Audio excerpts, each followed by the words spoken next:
souhaitez parler en audience publique? Oui, Quel est votre nom? c'est Boubacar Al-Gassimou Diallo.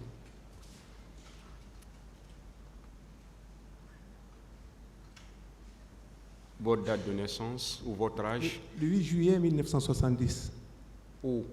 à Farana. Et quelle est votre profession? Je suis journaliste Vous êtes domicilié? au quartier Petit Simbaya.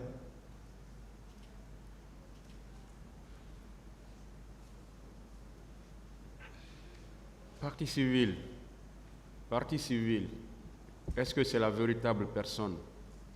Parce qu'il dit qu'il est Diallo au lieu de Ba. C'est notre témoin. D'accord. Il s'agit de lui. Donc on peut retenir qu'il s'appelle Boubacar Al-Gassimou Diallo au lieu de Ba. Effectivement, Monsieur le Président.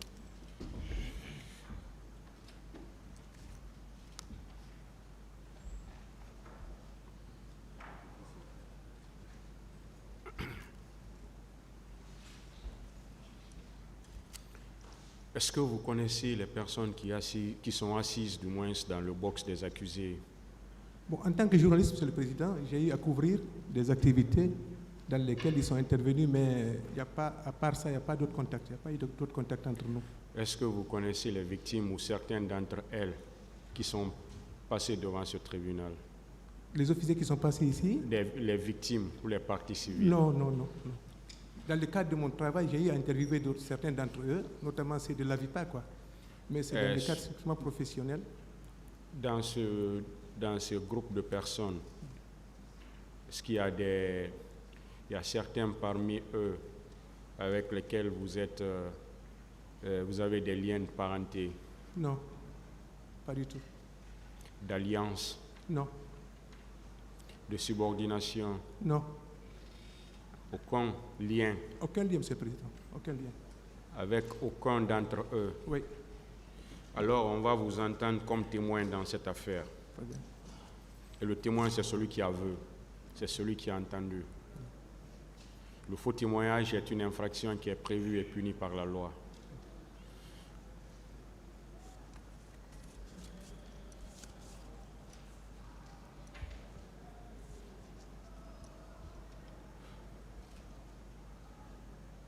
Alors vous allez jurer de dire à la barre de ce tribunal, sans haine et sans crainte, toute la vérité et rien que la vérité.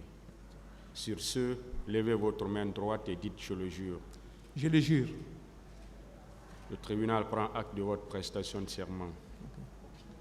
Alors, M. Diallo, dites au tribunal tout ce que vous savez sur les événements dits du 28 septembre 2009.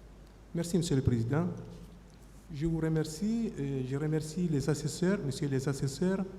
Je remercie messieurs les procureurs, les avocats des deux parties. Je voudrais, Monsieur le Président, avant de commencer, vous dire que j'ai des montées de mucus dues à un rhume, ce qui fait que de temps en temps, je serai amené à racler ma gorge.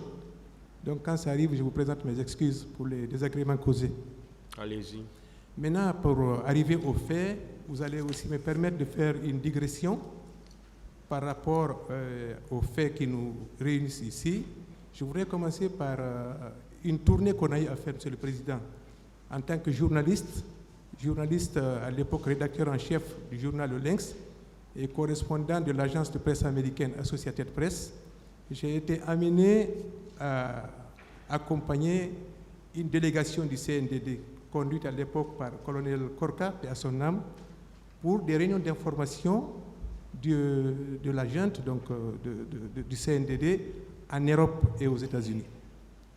C'est ainsi qu'en juillet 2009, nous avons quitté Conakry pour l'Europe. Et dans la délégation conduite par le colonel Korka à l'époque, et à son âme, il y avait le ministre Justin Molle Junior, il y avait entre autres la ministre Diena Saifon et d'autres.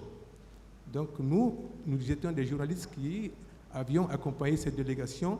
En Europe, la rencontre s'était très bien passée. La délégation a été accueillie avec faste. C'était vraiment la fête et la joie parce que le CNDD était vraiment dans l'esprit de tous les Guinéens. Le CNDD était célébré partout où nous sommes passés. Nous avons passé un mois Un meeting en Allemagne, un autre en Belgique, un autre en France, où la communauté guinéenne, sans distinction aucune, a vraiment donné libre cours, a été réceptive à ce message de colonel Korka qui parlait au nom du CNDD. Nous sommes revenus ici à Conakry et après, le colonel Korka nous a fait savoir qu'on devrait se préparer pour une autre mission, cette fois-ci aux États-Unis, dans le même cadre de conférences d'information pour aller dire aux communautés. Il a dit que le capitaine Moussa Dadis Camara a dit que partout où il y a un Guinéen, il faudrait qu'on y aille pour expliquer un peu ce qu'on a expliqué en Europe. C'est qu'eux, ils ont expliqué, je veux dire. Nous sommes des reporters. C'est ainsi que le 15 juillet 2009, nous avons quitté Conakry pour Washington. Nous sommes arrivés à Washington et l'ambassadeur nous a accueillis. J'étais très content. Un accueil chaleureux, un accueil d'amis recevant des amis. Et il nous a conduits à sa résidence où on a dîné. Après le dîner, nous, on s'est retirés. Nous les avons laissés ensemble. Et c'est ainsi que des chauffeurs de l'ambassade nous ont rapporté à journalistes, vous allez avoir beaucoup de choses à écrire ici parce que la tension est très vive. La communauté guinéenne des États-Unis n'est pas du tout contente du CNDD. Je demandais pourquoi. Ils ont dit simplement parce que le discours du capitaine Moussa Dadis à Boulbinet a mis de feu aux poudres. Nous avons dit, mais en Europe, ils ont été accueillis en héros. Ils ont dit justement, c'était avant ce discours. Ils nous ont dit, préparez-vous donc, vous allez avoir beaucoup de choses à écrire et à dire. J'étais avec un collègue de l'Indépendant, Kerfa Lakourouma, Ibrahim Ahmed Bari de la RTG et d'autres. Donc, on s'est préparé. Et après le repas, le chargé de mission de l'ambassade nous a dit que le meeting d'information était prévu le lendemain dans une université à Maryland, dans la grande banlieue de Washington, et que c'était là que la réunion se tenait. Nous avons demandé en tant que journalistes d'arriver un peu plus tôt parce que nous, on savait, on avait déjà des informations comme quoi ça allait être très compliqué là-bas.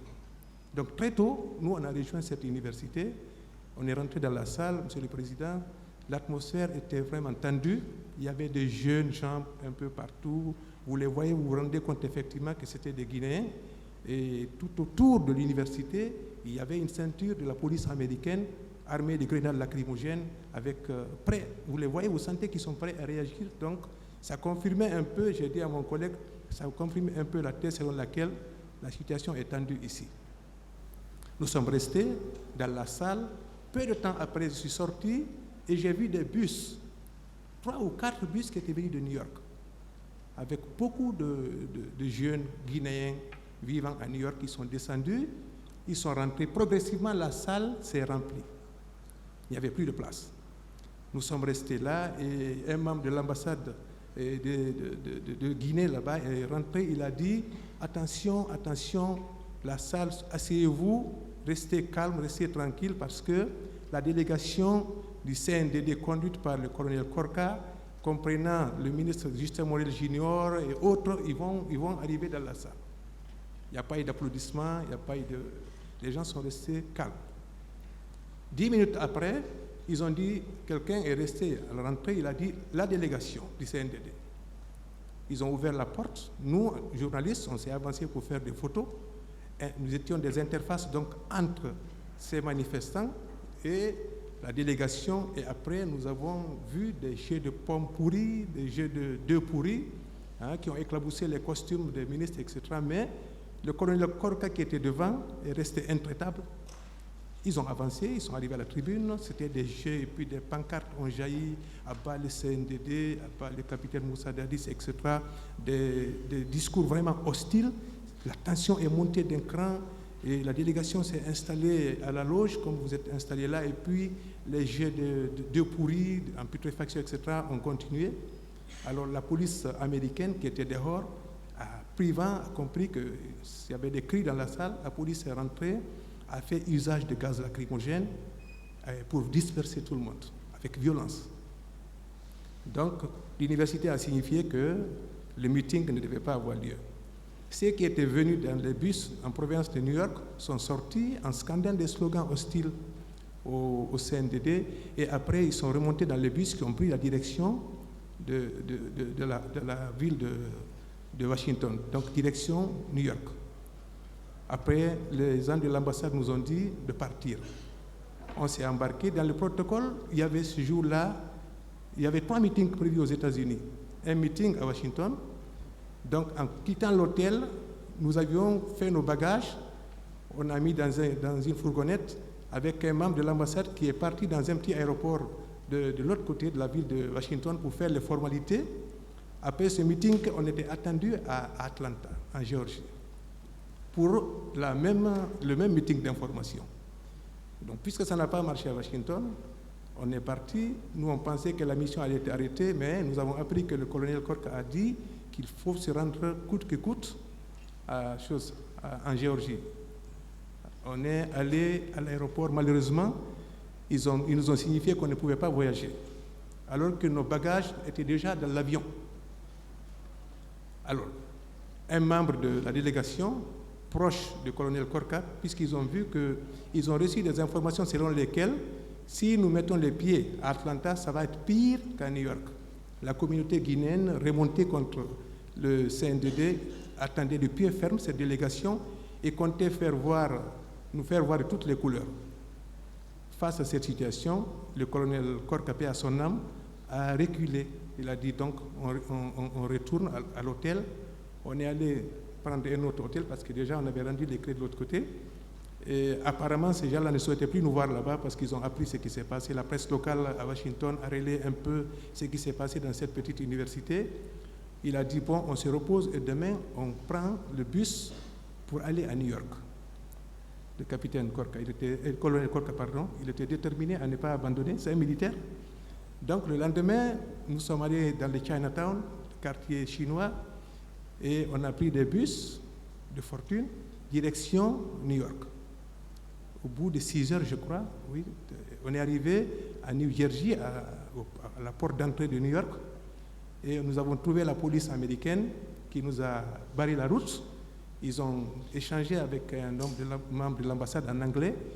Ce dernier a signifié que compte tenu de la tension qui règne au sein de la communauté guinéenne de New York, il était impossible pour eux de nous laisser rentrer. Donc, il y a eu des altercations, mais finalement, les policiers américains ont dit que vous ne pouvez pas passer. Le colonel Korka, et ils étaient, je ne sais pas, ils n'étaient pas là, mais ils nous ont dit, bon, vous rebroussez chemin.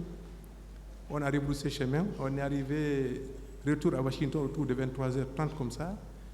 Et le colonel, les ministres dont je vous ai parlé, ils se sont entretenus avec monsieur l'ambassadeur.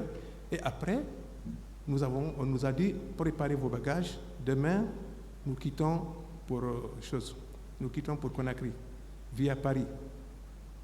C'est ainsi que le 24 septembre 2009, le soir, nous embarquions à bord de la compagnie Air France pour Conakry, et dans l'avion, certains ont dit, attention, il semble qu'il y a des manifestations dimanche à Conakry, donc nous préférons nous reposer ici et partir dimanche, quoi.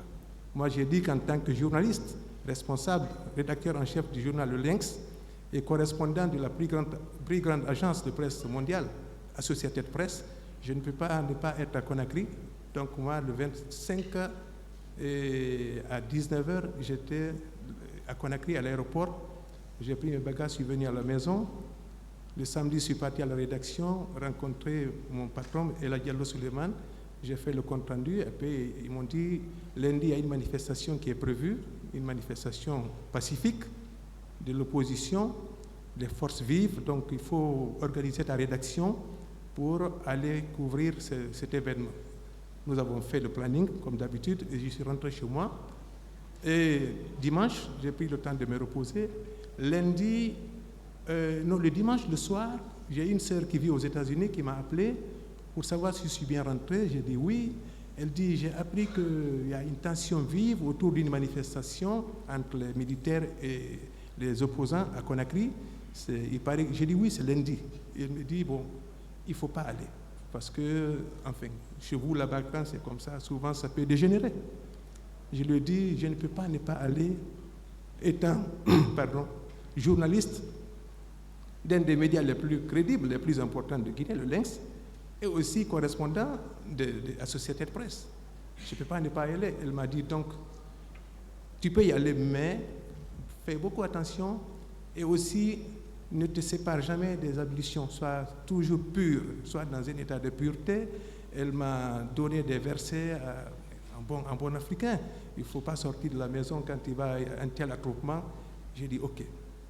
Donc c'est ainsi que le lundi à 7h30, je suis sorti de chez moi. J'ai une voisine, Hawa Tongiano, paix à son âme, Tongino ou Tongiano, quelque chose comme ça, qui est décédée sous une fine pluie. Elle me dit, tu vas où? Je dis, je pars au stade. Elle me dit, bon, monte, je vais t'amener. Vous, les journalistes, là, vous cherchez toujours à écrire, etc. On a chahuté, on est arrivé autour de 7h30, comme ça, à l'esplanade, au stade. Donc, je suis descendu, la pluie avait cessé, il m'a dit, Boubacar, tu fais attention, sois très prudent. J'ai dit, merci beaucoup. Elle est partie. Nous sommes restés là, 7h30, 7h50, comme ça. Je n'ai pas vraiment de fixation sur l'heure. En tout cas, lorsque la pluie a cessé, peu de temps après, les gens commençaient à venir par vagues successives, de Bambeto, etc. Donc l'esplanade s'est remplie, il y avait de l'animation, ça criait, ça chantait, etc. C'est entre-temps que le capitaine Moussa Kieboro est arrivé. Il a été ovationné. Et j'avais une caméra, j'avais filmé. Malheureusement, je vais expliquer après comment ça s'était arrivé. Et il est venu, les gens étaient contents de le voir. Il est resté entre la foule, il a dit, bon, et nous savons que vous êtes venus pour manifester, c'est un droit, mais aujourd'hui, nous sommes le 28 septembre. C'est un jour très important pour la Guinée. Donc, nous ne pouvons pas vous laisser manifester aujourd'hui. Je vous demande de rentrer chez vous. Rentrez chez vous tranquillement. Un jour, on va certainement vous donner un jour où vous allez manifester, mais aujourd'hui, il est hors de question. Donc certains, il y avait la foule, des jeunes gens enthousiastes, etc. Certains applaudissaient, d'autres huaient, etc. Mais il est resté intact. Il a dit rentrez chez vous. À chaque fois il dit rentrez, des gens disaient oh, huaient, applaudissaient, etc. Après il a dit à 3 reprises, je retiens, rentrez chez vous, rentrez chez vous, rentrez chez vous. Après, il s'est déplacé. Peu de temps après, j'ai eu envie d'aller au besoin. C'était juste là, quand ça s'est passé, c'était devant la pharmacie de Manis Écoliers. Il y a un poteau électrique là, en béton derrière. J'étais adossé à celui-là quand j'ai pris l'image là. Donc, le capitaine s'est déplacé. Il est allé de l'autre côté. Et après, j'ai décidé d'aller aux toilettes parce que ma sœur m'avait dit d'être toujours en ablution. Je suis allé à l'arrière-cour de la pharmacie Total. Proche de chez Dr Manis Écolier, et je suis rentré dans une concession là-bas. J'ai demandé qu'on me prête une bouilloire, que je voulais aller aux toilettes, quoi. Ils ont dit, il n'y a aucun problème. J'ai fait mes ablutions. Je revenais, Monsieur le Président, pour déposer la bouilloire dans la chambre et remercier la personne. Quand j'ai vu un monsieur qui est venu, mais alors à toute allure, un jeune manifestant, il est venu de rentrer avec fracas, et puis il a refermé la porte. Il s'est jeté dans un lit, là-bas, il y avait un bébé, un enfant qui dormait, il s'est couvert. Il avait eu le temps de fermer la porte. Je me lève, je regarde par les persiennes, je vois des hommes en uniforme, ils portaient des t-shirts noirs, je crois, avec des pantalons olives, parce qu'entre-temps, ce jeune avait été suivi par une autre vague de manifestants qui, le temps de comprendre, j'ai compris que ces gens-là étaient pourchassés par ces hommes en tenue, munis de matraques, mais ils ont fait usage d'une brutalité inouïe, à coups de pieds ou de portes, ils terrassaient certains, etc. Le spectacle était foudroyant. J'ai vu ça. Après, ils ont traîné certains qui sont sortis, et puis après, ils sont repartis. Quand ils sont repartis, j'ai ouvert la porte, je suis sorti, je suis venu à la station, il y avait là maintenant une tension, on voyait des gendarmes, des policiers, et puis la foule. C'était vraiment la débandade. Entre-temps, mon téléphone, j'ai un petit téléphone sur lequel Associated Press m'appelle. Il y a ce jour-là, c'est le desk de Johannesburg qui travaillait. La dame m'a appelé, Boubacar, qu'est-ce qui se passe à Conakry? Je lui ai expliqué ce que j'ai vu tout de suite, ces actes de violence. Il m'a dit, non, mais ça c'est important.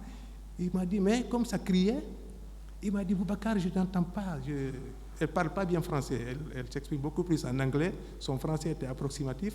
Et donc, cela ajouté au bruit faisait que la communication était très difficile. Elle a dit, il faut que je quitte là et que j'aille me mettre à l'abri quelque part pour expliquer ce qui se passe. Parce que, Monsieur le Président, quand il y a manifestation, les médias internationaux deviennent concurrents.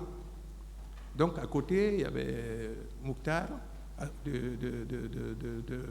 de l'agence de France Presse, et moi j'étais là, il y avait d'autres agences. Donc, la vitesse de l'information, quand c'est comme ça, la presse internationale, les correspondants, ils veulent que tu sois le premier à envoyer en temps réel l'information parce qu'ils publient dans la continuité. L'info continue en fait, les factuels. Elle m'a dit de mettre à l'abri, je suis allé me mettre quelque part où elle m'entendait. Elle m'a dit, bon, tu vas m'expliquer comment ça fonctionne. Moi, je suis le correspondant ici. Elle est la correspondante à Johannesburg, mais l'éditeur de ce jour était à New York. Donc, moi, je lui explique, elle transmet en anglais à l'autre, et donc ce dernier lui envoie des questions et elle me répercute la question parce que c'est moi qui suis là. Alors c'était très compliqué avec le réseau aussi qui n'était pas stable entre ici et l'Afrique du Sud. Elle s'énervait parfois, mais donc ça m'a pris au moins 1 heure pour pouvoir expliquer ce qui s'est passé. Elle m'a dit très bien, tu as fait un excellent travail, mais il faut suivre, il faut que ça continue. J'ai dit ok. Je suis sorti. Peu avant, là où j'étais assis, voilà, je vais dire ça, j'ai vu les leaders qui partaient chez Jean-Marie Doré, avec une foule. Quand je suis ressorti, j'ai vu un de nos reporters, Ba Mamadou, comme il y avait vraiment beaucoup de mouvements, les téléphones et la caméra que j'avais achetée, je lui ai donné, j'ai dit, bon, essaie de replier, parce que le link c'était à l'immeuble Sanderbadi à l'époque, essaie de retourner là-bas, tu vas aller quand même faire un papier si ce que tu as vu déjà ce qui s'est passé dehors, ça peut faire déjà des encadrés, quoi. Nous, on va continuer. On s'est séparés là, et je suis parti vers la Fondis, dans l'intention d'aller, on me dit que les Jean-Marie sont déjà arrivés au stade. Alors, entre-temps, mon téléphone sonne encore, la dame m'appelle, Boubacar, j'ai appris que les opposants sont là-bas, est-ce que tu peux avoir des citations? J'ai dit, c'est pas évident parce que j'ai appris qu'ils sont rentrés au stade. Vous comprenez, ils ne sont pas là. Elle me dit, donc vraiment, si tu pouvais avoir des citations, ça allait être très bien, parce que nous aimons beaucoup les citations. Et j'ai dit, il n'y a aucun problème. Je sortais de là, j'ai entendu juste à hauteur de l'université, j'ai entendu des coups de feu, et il y avait un bruit qui venait du stade. Ça criait, on sentait que vraiment, c'est comme si c'était un concert, mais ça criait vraiment. On a l'impression que certainement, c'est pour, si on n'avait pas entendu les tirs, on aurait dû croire que c'était un concert et que c'est le public qui était en train de match de football, le public qui est en train de huer, etc. Il y avait des cris forts. J'ai vu des jeunes gens qui sortaient, certains nu-pieds, d'autres étaient blessés. J'ai suivi un d'entre eux, on est arrivé vers la Fondis. Je lui ai demandé qu'est-ce qui se passe. Il me dit ça tire au stade. Il y a des militaires qui sont rentrés, ils sont en train de tirer. J'ai dit où? Il dit au stade. Et comme je voyais des gens sortir, et j'entendais aussi des crépitements, j'ai décidé de suivre la foule. Je lui dis, qu'est-ce qui se passe? Qu'est-ce qui se passe? Il dit, ça tire. J'ai dit, comment tu es sorti? Il me dit, non. On sentait que les gens avaient vraiment peur, très peur. On est arrivé donc vers la Fondis, il y a une rue piétonne qui débrousse en sillon entre... il y avait une radio là-bas, la radio du docteur Sultan, je crois, plus un autre, il y a une rue qui se faufile, qui va au bord de la mer, quoi. Donc je les ai suivis là. Certains étaient nu-pieds, on est arrivé au bord de la mer, et sur les rochers, bien sûr, la marée était haute, et j'ai cherché à savoir ce qui se passe, mais derrière moi, et avec moi et d'autres, il y avait des jeunes qui voulaient vraiment s'éloigner, qui avaient peur, qui voulaient sortir. On s'est suivis, on est arrivé jusqu'à la plage, au niveau de la plage. Certains des gens avec lesquels j'étais sont passés. Moi, j'ai décidé de ressortir là, la sortie de la plage de l'Andrea, pour essayer de remonter et aller voir ce qui se passe de l'autre côté du stade.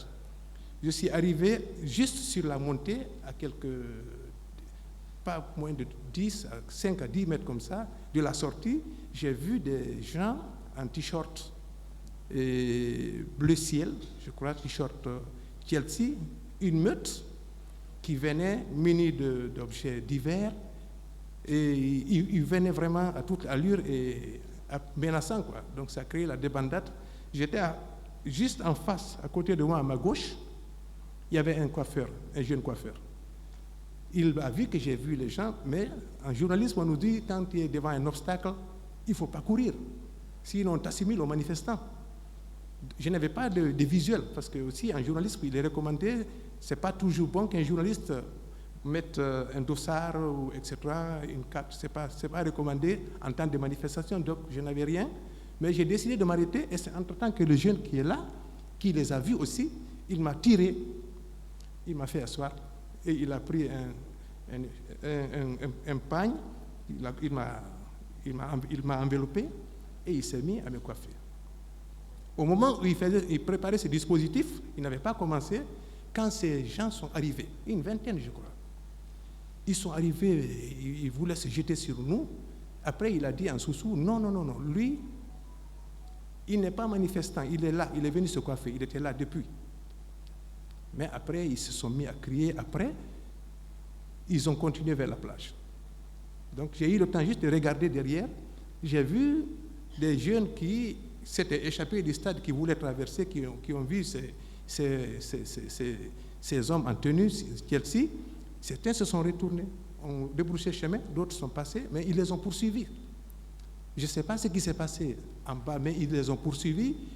J'ai vu certains jeunes se jeter à l'eau. Parce que quand vous les voyez venir, vous sentez vraiment qu'ils représentaient une menace, quoi. Et peu de temps après, une demi-heure après, ils sont remontés encore, la même meute est remontée. Et même les pêcheurs qui étaient au stade, qui étaient en train de travailler, qui préparaient certainement des filets, et tout était dans la débandade. Je suis resté là, le monsieur m'a dit, il ne faut pas bouger, parce qu'on ne sait pas, il peut être dans les parages, ne te presse pas, reste ici. J'ai dit OK. Entre-temps, le petit téléphone que j'avais avec lequel j'écris, collabore avec, j'échangeais avec la BBC, Associated Press, il s'est déchargé plus ou moins. J'ai eu un appel, j'ai pensé que c'est l'Afrique du Sud, et puis j'ai vu que c'était un de mes collègues journalistes, Abdrahman Diallo, qui travaillait pour West Africa Democracy Radio. Il m'a appelé, Boubacar, on m'appelle Aboubakar, c'est mon nom de journaliste en Guinée. Aboubakar, tu es où? J'ai dit, je suis à la plage ici. J'ai dit, et vous? Il dit, nous sommes chez mon beau-frère, il s'appelle Dr Amara Bangoura. Il m'a indiqué où ils sont. Je suis allé, j'ai trouvé effectivement qu'il était là, lui, Abdrahman. Il y avait Amadou BBC qui est passé ici déjà. Il y avait BBC anglais, celui qui faisait le service anglais, Silla. On est resté là et ils m'ont expliqué ce qui s'est passé. Je leur ai expliqué un peu ma mésaventure, comment je me suis fait coiffer alors que j'avais le crâne. J'étais quasiment bien coiffé quand j'ai expliqué comment ce jeune m'a sauvé. Mais entre-temps, on est passé à des appels parce que des informations nous tombaient dessus. Il y a 100 morts, il y a 50 morts, il y a etc. Donc, nous avons formé ici, constitué un réseau de correspondants de la presse internationale. Vous aviez l'AFP, vous aviez Associated Press et RFI, parce que Mokhtar fait les deux. Vous aviez BBC anglais, British World Communication. On était tous là, on essayait d'avoir des informations à travers des sources. Et c'est là qu'on a compris effectivement que la situation était vraiment très très critique, que la situation était plus que ce qu'on imaginait. Parce qu'on apprenait qu'il y a des corps par-ci, etc. C'était très compliqué. Nous sommes restés là jusqu'à 18h. Dehors, à Dixine, c'était désert. De temps en temps, il y a des ambulances qui passaient, on entendait les sirènes des ambulances. De temps en temps, on entendait aussi des véhicules qui passaient, mais comme on était enfermés à l'intérieur, à 18h, on a décidé de se disperser, de partir. Amadou, qui avait une 305, je crois, il a dit, bon, tu habites à Nongo, lui, il est à Demoudoula, il a dit, bon, je te dépose chez toi. On est sorti, monsieur le Président, du stade jusqu'à Nongo. Nous rencontrions des camions militaires et des ambulances qui faisaient des va-et-vient. Sinon, la ville était complètement déserte. C'est comme ça que je suis rentré chez moi. Et autour de 19h, mes voisins étaient tout heureux de me retrouver parce que mon téléphone était éteint entre-temps et les deux autres téléphones, quand j'ai rencontré mon collègue Bamamadou, qui m'écoute peut-être s'il me voit, je lui ai demandé où sont les téléphones et la caméra. Il m'a dit quand on s'est séparés, Parce qu'il y avait vraiment, c'était l'environnement, des gens lui ont retiré, selon lui, le téléphone et la caméra. Donc le petit téléphone avec lequel je suis arrivé à la maison était déchargé. Mes parents, toute la famille cherchaient à savoir ce que je suis revenu, parce qu'entre-temps, RFI et d'autres médias avaient annoncé qu'il y a eu des tirs au stade et que des citoyens, des civils sont morts. Et c'est ainsi que je suis rentré chez moi autour de 19h. Voilà ce que je peux dire dans cette première phase de mon témoignage. Je vous remercie.